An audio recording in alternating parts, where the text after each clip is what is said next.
Well, howdy, howdy, howdy. Nearly Senior Citizen here. Greetings, boys and girls, and welcome to this another brand new day. Another brand new day with hope and promise and hints of terror and violence because, hey, we live in a physical universe.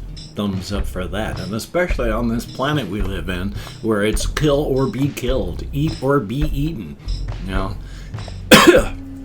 thumbs up for that. How rude of me to cough without covering my mouth. But I hadn't expected to cough once again, choking on my own saliva. Yay! I should just stop and then start over the recording. Anyway, though, for the Shelton, Washington weather plague rat and spider report for the weather, last night I took my umbrella with me when I went walkies. And I didn't go walkies to Walmart. I just went to around lower downtown Shelton and then back here to my home in southern Shelton. And it's not raining now. I semi-remember hearing rain last night before I went to bed. And maybe last night as I was sleeping. Or, you know, trying to sleep. And I say trying to because once again, 3 o'clock in the morning, awake. Not from gut pain, just awake. That seems to be the semi-normal waking time, like it or not.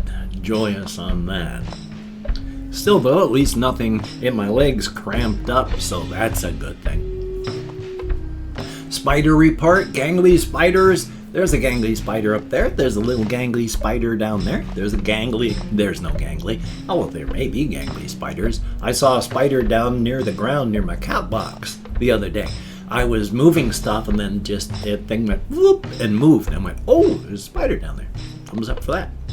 But the spider up in the window frame is doing well, and the spider over in the corner still there. Yay! They make specific boxes for spider types and spider breeds. So they have a plastic box made just for garden type spiders, orb weavers. And they have boxes made for jumping spiders and tarantulas, little tiny things. They have specialized boxes. Sometimes I feel bad that I don't have a specialized box so I can trap those spiders to make sure they never go away. But that's not right either, is it? So they're doing well. So hopefully they'll stay and live. Thumbs up for that. And, of course, weather plague rat report. You know, you see it. You see it on TV. You know, there's the... you see it. I'm not going to go into it. You see it. In real life, you see it on TV. You see it on YouTube. People spouting conspiracy theories. People spouting stupid stuff. Please, don't be an idiot. Don't be a plague rat. If you have a valid reason, a valid medical reason, not one of these stupid, oh, I downloaded this thing offline, but a valid doctor reason that you can't wear a mask. You shouldn't be in public anyway. I was watching Bo the Fifth Column again, this guy down in Florida. He's basically a hermit. He leaves his property like 3 times a month. It's not a tiny place. He's got a family. He's got a whole bunch of stuff, but he doesn't go out much, so he's got a big old bushy beard. On video, he went and just shaved it off, just saying, look, people, this is worse than it has ever been. Wear a mask when you go out. And it was a big beard. He's got kind of a goatee, but the rest of it, gone. So please. I mean, I retweeted a picture that said, you know, it's like on a scale of 0 to 10, how frightened are you of the bug? And I just went, I am a solid 9. Not so much because of the bug itself. You can take precautions and try, but it's my fellow citizens. It's like if this stuff was motor oil, you know, just as deadly to drink. If it was motor oil, the U.S. would be bathing in motor oil right now. We'd have half the country drinking it and just saying, it's a conspiracy, motor oil's good for you. So, joy. a solid 9 just because of that. And when I walk past like the Shelton Athletic Club, not a single person wearing a mask. And if you do a temperature check before you walk in, you are asymptomatic and contagious before you show symptoms. So yeah, I stay here 95% of the time. Thumbs up. Also, got only a couple things on the topics list that I wanted to talk about. One of them was about Marvel and DC, and I just wanted to kind of talk about just comic book things for a little while because I started collecting comic books in the late 1970s. I was a mid-teenager. I graduated high school in 1981, and it was like 1977, 1978. Way back then, I wasn't really a big fan of DC Comics, and I'm not a big fan of DC's Silver Age stories because they were very silly. There was a lot of very silly stuff in the imaginary stories that they were doing with Clark Kent. I mean, all stories are imaginary, and I've already said, what's canon and what isn't? Well, everything is canon, especially the stuff that contradicts each other. But I wasn't a big fan of that sort of thing, and so I drifted toward Marvel.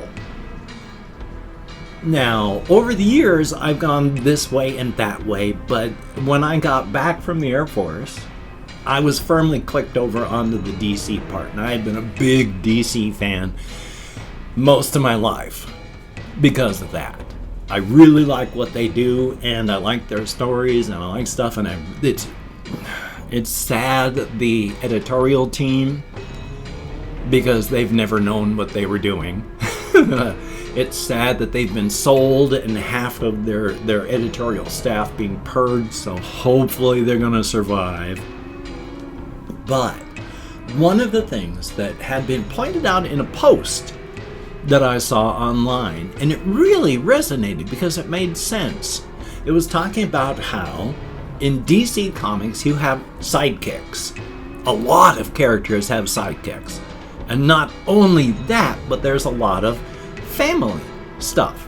Take a look at the Flash, the Golden Age Flash, and then the Silver Age Flash is like in the same family, literally the same bloodline.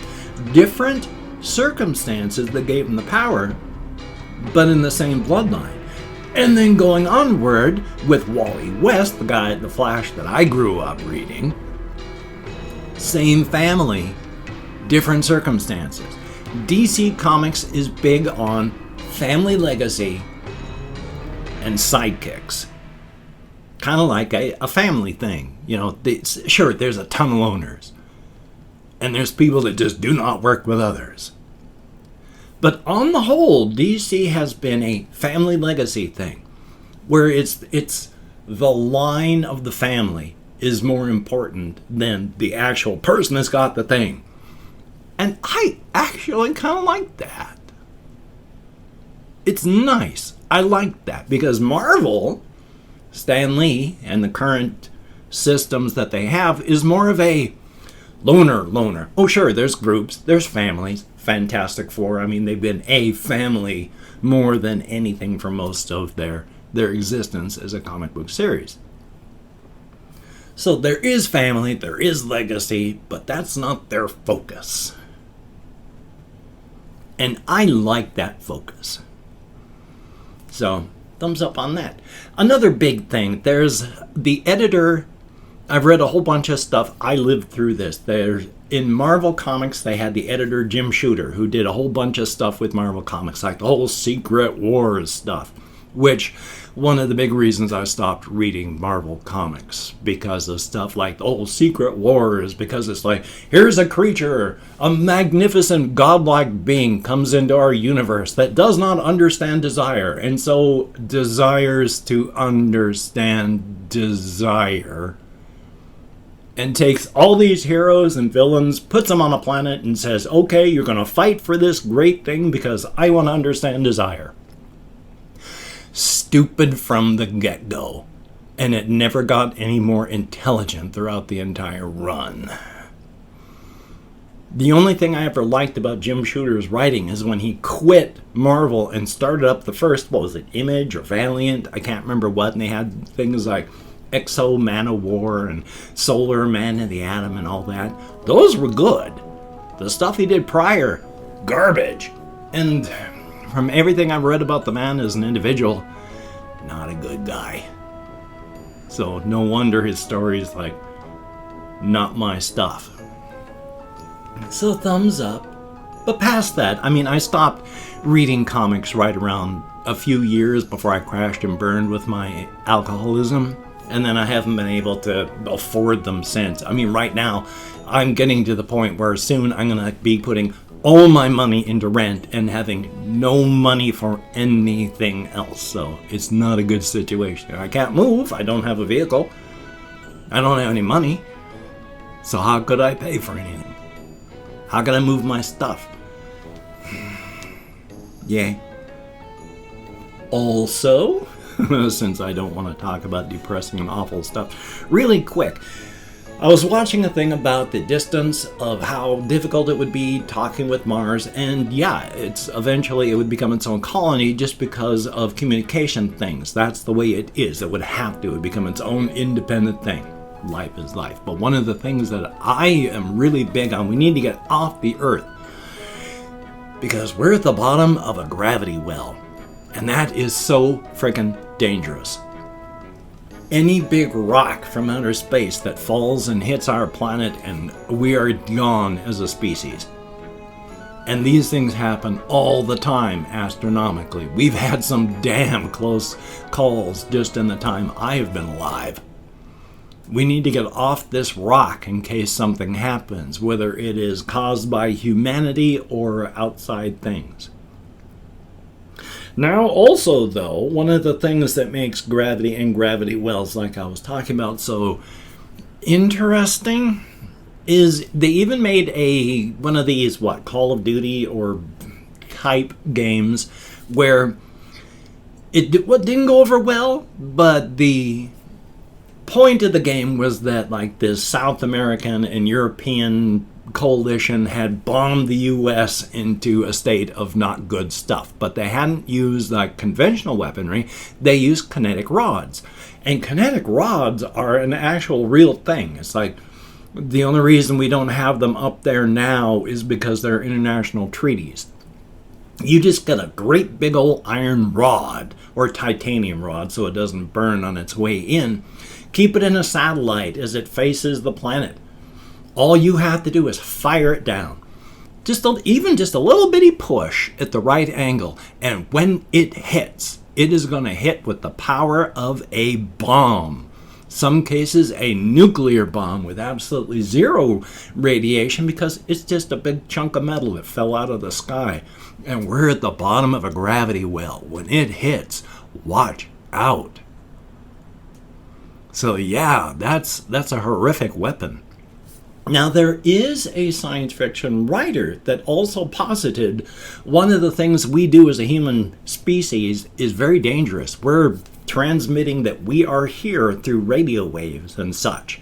And he posits this is very dangerous because kill or be killed, eat or be eaten, other civilizations would be dangerous. So if you detect any sort of thing out there in space and you are able to find out where it's from, he posits alien species are very quiet because if they detect you, they fire off like one of these rods at you. Only not slow. Sophisticated computer system gets it up to about 10% of light speed. And when that hits your planet, there's nothing left. The planet comes apart. And it can be one of those titanium rods that we drop from space. At 10% light speed, when it hits us, there is nothing left. So yeah, if there's paranoid species out there that are able to detect and triangulate our radio waves, there could be something zipping at us at 10% light speed. And if it hits, then bye-bye human race and anything else on the planet that's even partially alive. Thumbs up for that. And of course, I've opened up 24 hours worth of comments in my community tab, and I'm going to go through and thank 20 to 25 people who haven't left me a comment. I'm not reading the comments right now, just thanking you for having left a comment. If I mispronounce the username, no disrespect is intended, and even though I count American Sign Language on the fingers of this hand with my depression, fibro, and more, I'm sometimes lucky I can remember what my own name is. Gotta love that. Sean Villar, greatly appreciated, and Blue the Smurf, I like the name. Anime Senpai, thumbs up. Lisa Uwu, how about that? And Confused Owl 29, thumbs up and thank you. Mr. Valdak, greatly appreciated. John Thacker, thumbs up. There's Alejandro Solis, yay. And Maiden Canada, thumbs up and thank you. KB Boy 210, thumbs up. Sebastian Ferris, good day. Tristan Vorster, thumbs up and thank you. Rings FN, greatly appreciated. George Floyd Gaming, greatly appreciated. Moon SHNR, thumbs up and thank you. Colin Reisnauer, good to see you. We have Gracie Randall, thumbs up. Marjolaine, thumbs up with an exclamation point. Thumbs up, thank you very much. Bullcrap TV, thumbs up, thank you. Muab YT, thumbs up. There's Rouston 200, greatly appreciated. Russian Timing, always good to see you in the comments. Z_the writer, greatly appreciated. Kapaki, thumbs up and thank you. And Code Stammers, greatly appreciated. Each and every one of you has stated to get me out of my head into the world, dealing with real people, and that is appreciated. Definitely a thumbs up. If you could, check out my various links down below. I have Twitter, Facebook, Patreon.com. If you could become a Patreon.com patron like one of these beautiful and awesome people, that would be beautiful and awesome. And if you'd like to help me out financially without sending money through the patronage, I have a PayPal link down below. That would be cool. And if you'd like to help me out without sending money, I have an Amazon wish list link as well. Very, very cool. Now, do not feel obligated. I do not feel entitled. And if you cannot donate or you simply do not donate, I take all good wishes and I deposit them in the bank of my heart where I draw interest. So thank you very much. If you could toss me a like, I appreciate all the positive validation I get from my existence, a definite thumbs up, and of course, if you could hit the notification bell and the subscription button, that would be very, very cool. Does it work? What does it do? I don't know. Personally, I don't use it. I don't like notifications.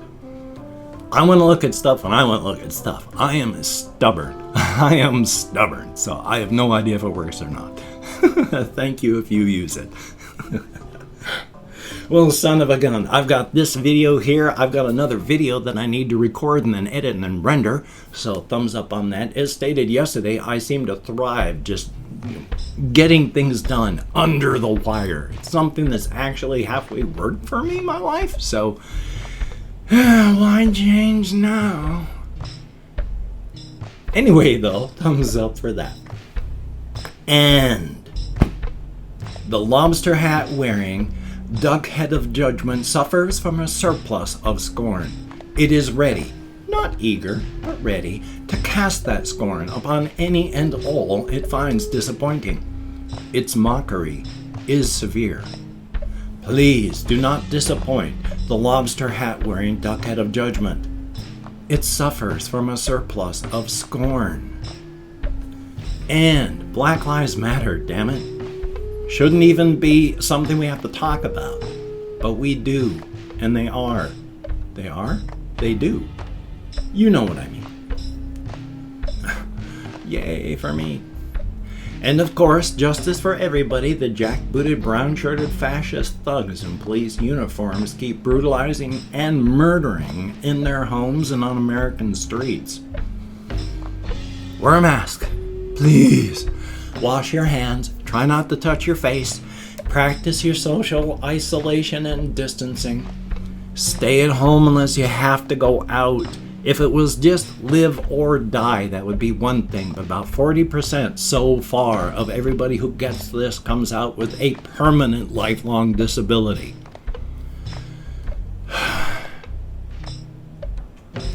So you take care. Have a great day today. I will see you on the flip side, my friend, and that is a very good thing. So, I will see you. Stay as creative as you can.